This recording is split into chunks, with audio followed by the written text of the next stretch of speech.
आपके संगठन की आगामी योजना क्या है? मैं भारत बचाओ संविधान बचाओ आंदोलन का राष्ट्रीय अध्यक्ष हूँ, संजय गुर्जर। मेरे साथ में विश्व शांति मिशन के राष्ट्रीय अध्यक्ष और भारत बचाओ संविधान बचाओ आंदोलन के राष्ट्रीय संयोजक श्री अरुण कुमार श्रीवास्तव जी, जो गाजियाबाद आए हुए हैं गोरखपुर से। शाहिद भैया, जो भारतीय किसान यूनियन एस के प्रदेश महासचिव हैं। हम लोगों की आगामी जो मुहिम है, देश और संविधान के साथ में जो वर्तमान सरकारें खिलवाड़ कर रही हैं, उसको रोकने का हमारा मुख्य उद्देश्य है। इसमें सर्वधर्म और सभी समाजों का हम लोगों को पूर्ण समर्थन प्राप्त है। उसी के लिए हम पूर्वांचल में पहले आदरणीय श्रीवास्तव जी के नेतृत्व में यात्रा कर चुके हैं। उसी कड़ी को लेकर पश्चिम उत्तर प्रदेश में अनूपशहर से लेके और गाजियाबाद तक हम पद यात्रा का कार्यक्रम बना रहे हैं। गाजियाबाद में क्योंकि शहीद स्मारक है हिंडन नदी पे, वहाँ उसका समापन करेंगे। तो ये भारत बचाओ संविधान बचाओ आंदोलन की जो अभी चल रही है, आगामी समय की जो रणनीति है वो ये है।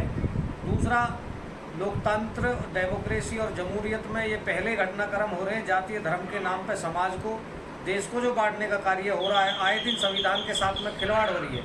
अभी मुजफ्फरनगर में एक महिला शिक्षक ने एक बच्चे को प्रताड़ित किया, लेकिन जिस पत्रकार ने उस वीडियो को डाला या जिसने वीडियो बनाई उसी पर उल्टा मुकदमा हो गया। तो यह भी संविधान विरोधी है और इस प्रकार के घटनाक्रम ना हो, इसी के लिए हम सशक्त कदम और सशक्त एक संगठन, ये भारत बचाओ संविधान बचाओ आंदोलन के तमाम विश्व शांति मिशन के तहत जो संगठन चल रहे हैं, ये सभी लोग मजबूती से प्रभावी होकर कार्य कर रहे हैं।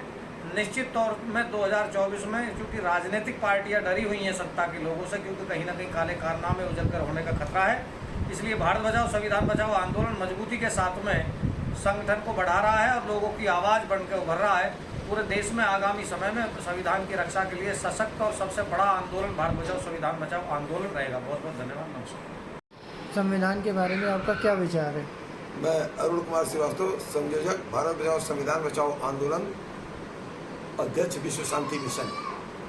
वर्तमान में जो सरकार सत्ता में बैठी हुई है, यह अनुमान लगाया जा रहा है कि धीरे धीरे सरकार सारे नियम कानूनों को बदल रही है।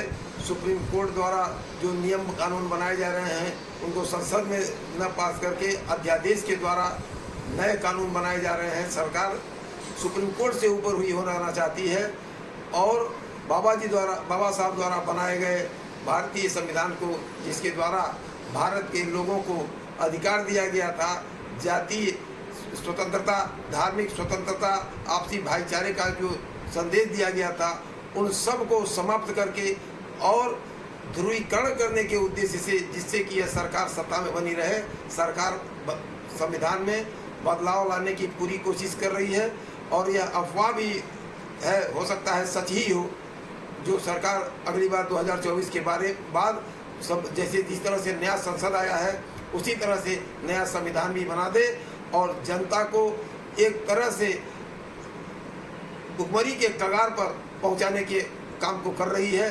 इसलिए संविधान को बचाने के लिए भारत बचाओ संविधान बचाओ आंदोलन कार्य कर रहा है और मैं गाजियाबाद में इसी उद्देश्य से आया हुआ हूं कि भारत बचाओ संविधान बचाओ संगठन के लोगों के साथ मीटिंग करके और पूरे देश में यात्रा करके संविधान के बारे में लोगों को जागरूकता फैलाने के लिए काम किया जाएगा। इसी उद्देश्य से मैं यहाँ पर आया हुआ हूँ। बहुत बहुत धन्यवाद।